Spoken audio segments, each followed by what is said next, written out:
Hi, everyone. Welcome back to Mastering English Podcast. I'm Alex. And I'm Sam. And today we are tackling a topic that is, I think, foundational to success in, well, pretty much anything.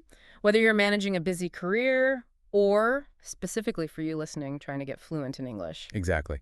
And I have to start with a bit of a confession. Well, You hear us talk about being organized, but my morning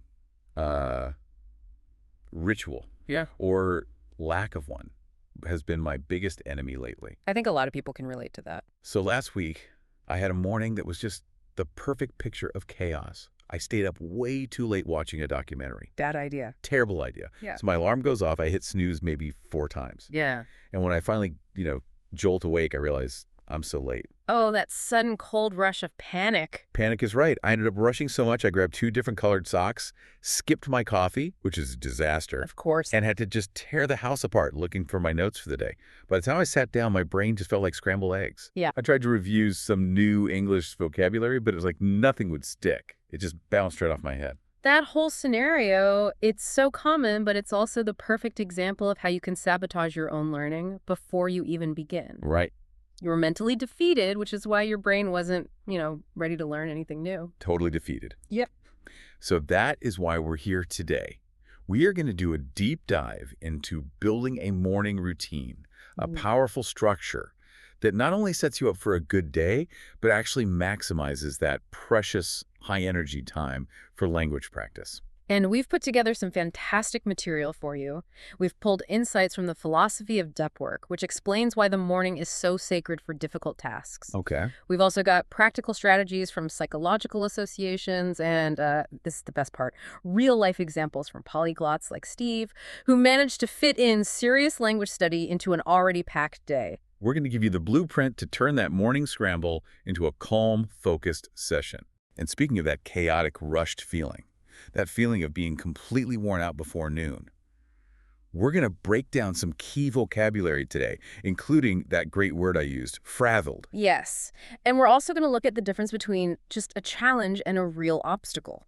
Absolutely. So stay tuned for our pop quiz later, where we'll test you on how to use those words naturally. Definitely. But before we jump in, if you're finding these deep dives helpful and you want to make mastering English a consistent part of your life, please just take 1 second to hit that subscribe button for the Mastering English podcast and give this deep dive a like. It really helps us reach more learners just like you.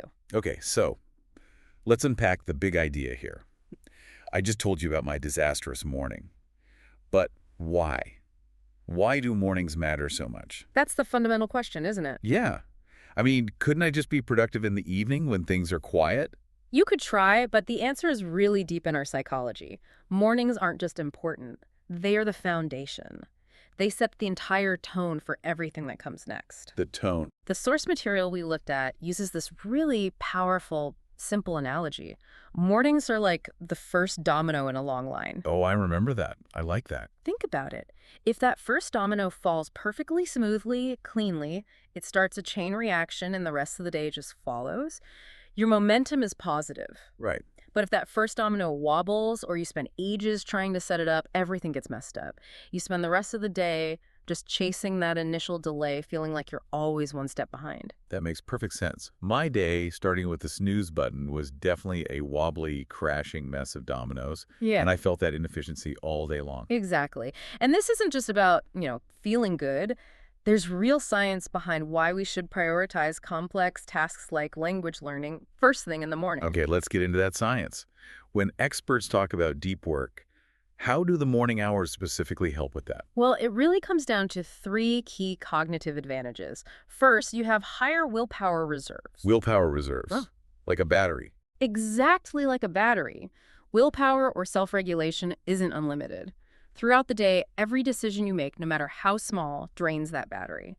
After a good night's sleep, that resource is fully charged. You wake up at your mental strongest. Wait, hold on. If willpower is a depleting resource, Yep. does that mean choosing what shirt to wear actually makes it harder for me to learn English verbs later? It absolutely does. And that brings us to the second advantage. Lower decision fatigue. Decision fatigue. Yeah, the Ontario Psychological Association talks about this.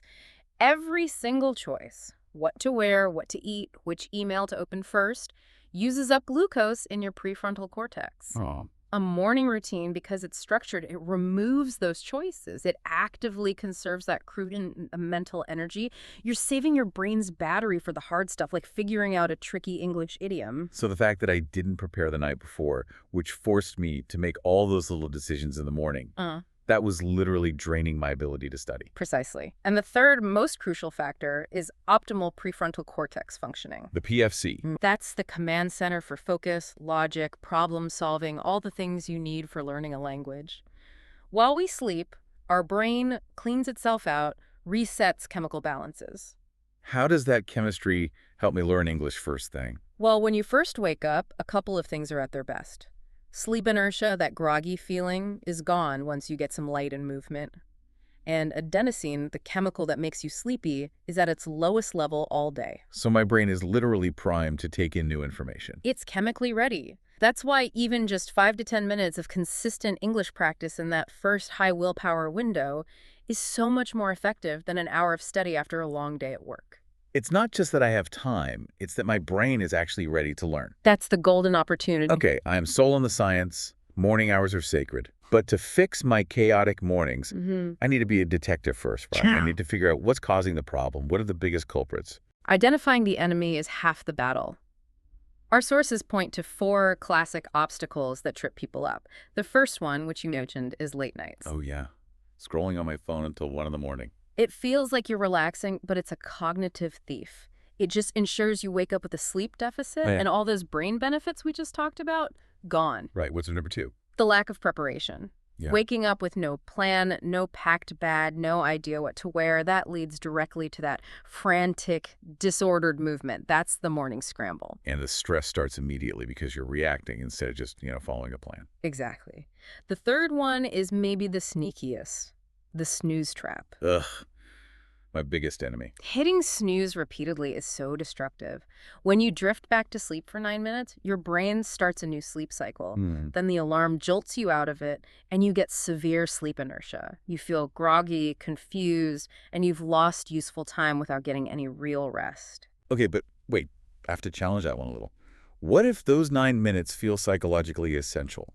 What if jumping straight out of bed just feels too stressful? Doesn't the OPA say we should ease into the day? That is a fantastic question. And you're right, they do stress avoiding unnecessary anxiety. The issue with snooze isn't the slow transition, it's the quality of that time. So instead of snoozing, a better approach would be to set your alarm for 15 minutes later and then spend that time awake doing gentle stretching or deep breathing. That is a proactive way to ease in. Snoozing is just reactive chaos. I see the difference. One is part of the routine, the other is fighting the routine. Precisely. And the fourth big obstacle is digital immersion. Checking my phone. Yes. Yeah. Checking emails, news, social media right when you wake up. It's a huge mistake. You immediately activate your brain's reactive networks. You start your day responding to other people's agendas before you've even thought about your own. I feel that stress instantly when I open my inbox. Yeah. I'm starting my day solving someone else's problem. It consumes your best willpower on low-value tasks. You have to protect that first 30 minutes. And because I was so mentally worn out by that whole process, I think this is the perfect time to stop and unpack that word I used. Frazzled. Yes. I was so frazzled that morning. It's a cool word, but is it different from just being tired or stressed? It is different, and it's a great word for intermediate learners. In plain English, to be frazzled means feeling extremely stressed and exhausted, but specifically to the point where your mind is scattered. You can't think clearly. Okay, that feeling of mental scattering is the key. Let's hear some examples. Sure. Let's start with a formal professional setting. You could say, after working late and forgetting my presentation notes, I was so frazzled that I struggled to present the data logically. High-stakes stress leading to mental chaos. Got it. Now, a more casual example. Don't bother asking your mom for a ride right now. She's totally frazzled after spending an hour in traffic. It means she just needs a minute to calm down. Okay. And what about a funny or weird one to make it stick? Perfect. When the puppy ran into the meeting and ate half my sandwich, I was so frazzled I tried to pay for my coffee with my car key. Ah, that's true mental confusion. I love that. Let's try a quick mini skit. Okay. Hey, did you see the news about the construction downtown? All the roads are closed. Oh, I haven't. I bet everyone trying to get to work this morning is completely frazzled. I would be. I would feel totally frazzled dealing with that mess. Excellent. And you'll often hear it with certain other words. The most common collocations are frazzled nerves, or just the phrases look frazzled or feel frazzled. Noted. I definitely want to avoid looking frazzled by eliminating the obstacles you mentioned. Speaking of which, you asked about the word obstacle. Let's dive into that one. Yeah, when you said late nights are an obstacle, that was spot on. Hmm. What exactly is an obstacle when we're talking about habits? So, in plain English, an obstacle is something that makes it difficult or impossible to reach your goal. It's a barrier, a hurdle that's blocking your path. A barrier. Okay. Mhm. I feel like I have obstacles everywhere. Give me some examples. Okay, for a formal usage, one that's relevant to our listeners, a major obstacle to achieving English fluency is not having enough consistent time for practice. The lack of time is the barrier you have to overcome. Clear. Lack of planning is an obstacle. Casually, you might say. The biggest obstacle to our weekend trip was realizing we forgot the car keys back at the hotel. It's a genuine blockage. Right. And the funny one. My roommate's collection of rubber ducks decided to line up directly across my bedroom door, creating a significant obstacle to me leaving the house. That's a great visual. A very yellow obstacle. Let's try a skit. Okay, so I've decided I want to start reading books in English, but the vocabulary is just overwhelming. That's a great goal. Is the biggest obstacle finding the time, or is it the difficulty of the book itself? Right now, the biggest obstacle is just the sheer number of unknown words on every page. It feels like a wall. Perfect usage. And remember, we often talk about a major obstacle. The key verbs you'll hear are overcome an obstacle or clear an obstacle. We've identified the obstacles, we know the science. Now let's talk solutions. The game changer, you called it. Planning the morning the night before. I have a hard time believing that 10 minutes in the evening can really transform my whole morning. It's transformational because it targets that mental friction we talked about. It eliminates what's called the activation energy required to start a difficult task. Activation energy. That's like the initial push you need to get started. Exactly. It's that feeling of resistance when you wake up and your brain sees a mess, all these decisions to make. It just hits the brakes. The activation energy is too high. So preparing the night before is like reducing that activation energy to zero. Precisely. You're clearing the runway for your morning takeoff. If the runway is cluttered with clothes and decisions and lost notebooks, you're never going to take off smoothly. So give me the specific actions. How do we do this evening ritual? It should be simple. First, the physical setup. Lay out your clothes, pack your bag, get your study materials ready and open on your desk. All right. Second, the energy prep. Get your breakfast ready, overnight oats, coffee supplies, a glass of water waiting for you. Third, the mental prep. A quick top 3 priority list for the next day. I like the top 3 list. So I wake up and I already know the most important things. No wasted brain power. Exactly. Now, the second part of preparation is the wake-up time itself. So many people fail because they set unrealistic goals. They decide to go from waking at 8 a.m. to 5:30 a.m. overnight. I have failed that test so many times. I hit snooze, feel guilty, and then just give up. The fix is to be consistent and incremental. Start by waking up just 15 to 30 minutes earlier. Do that for a week. Once it's comfortable, you can adjust again. You're building momentum slowly. So if I normally wake up at 7:30, I should just aim for 7.15 for a week, then maybe 7.0? Exactly. Slow and steady. And to avoid that snooze trap, you have to put your alarm across the room. So you have to physically get up. Once you are standing, you've won the first battle of the day.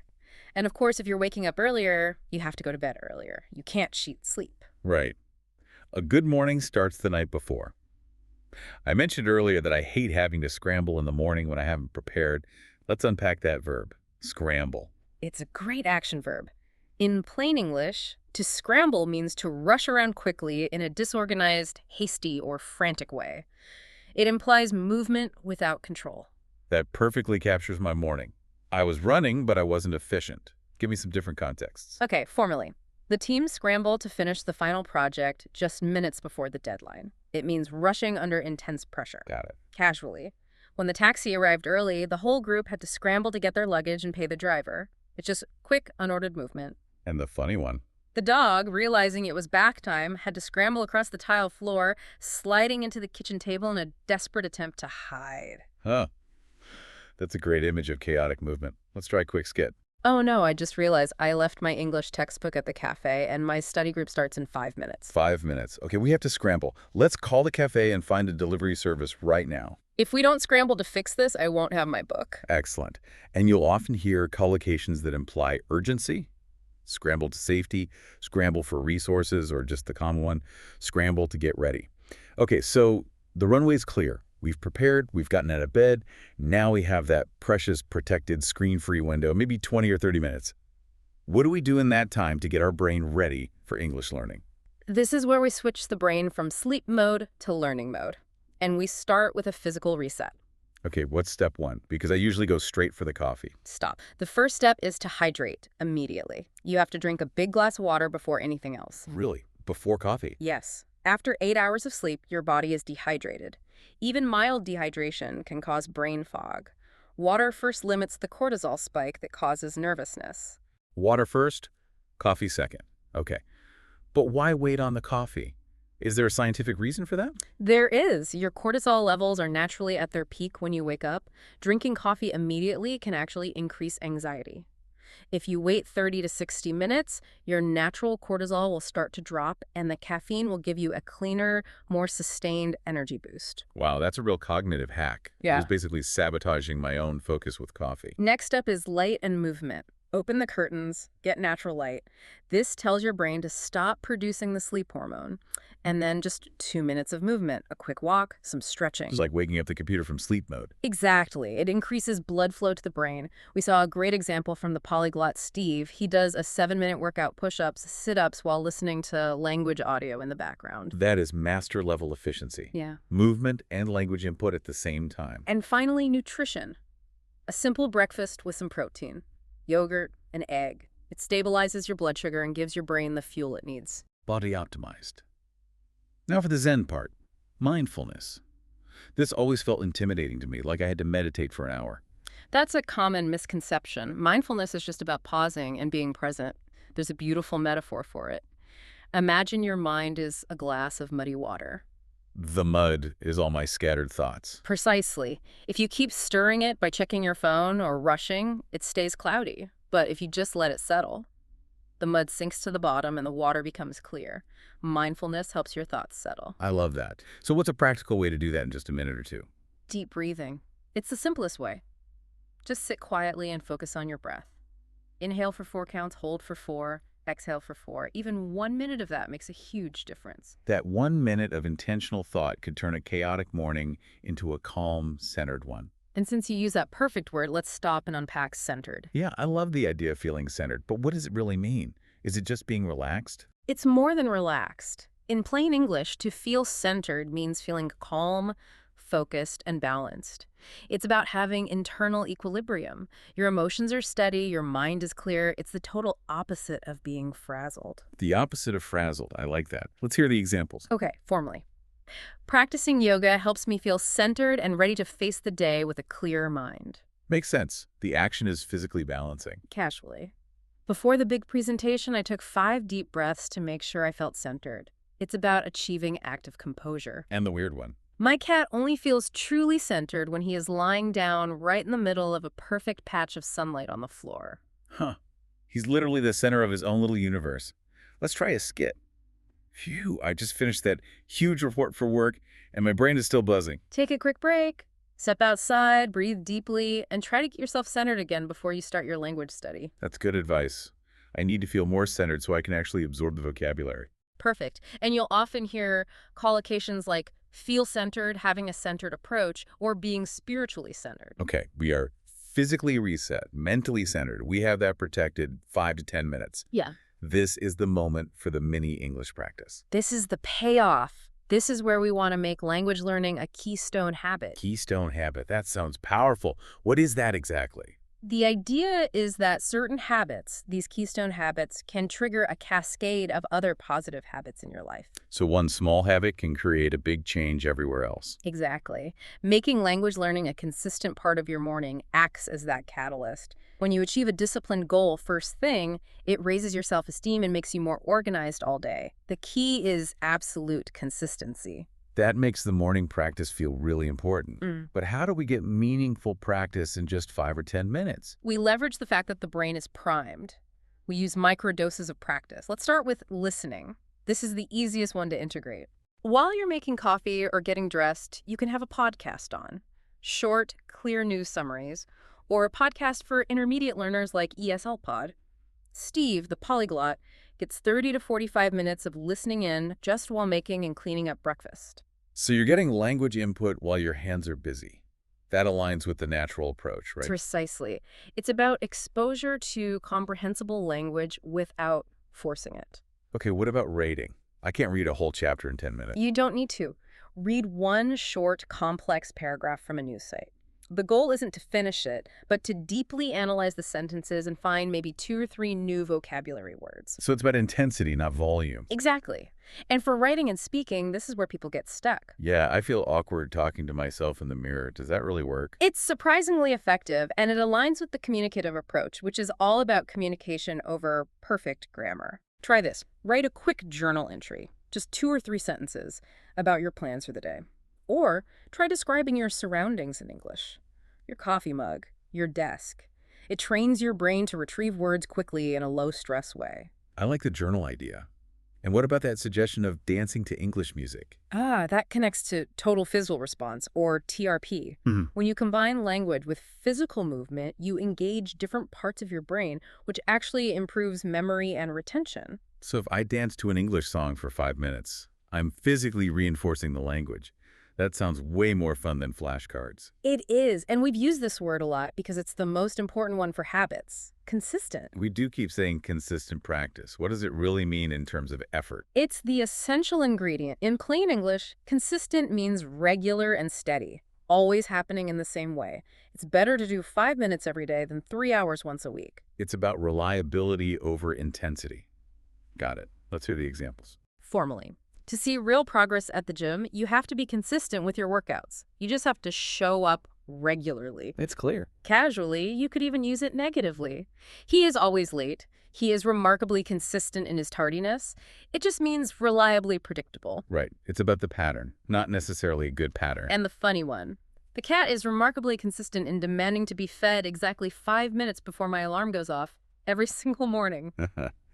A perfect example of a very consistent and very annoying routine. Let's try the skit.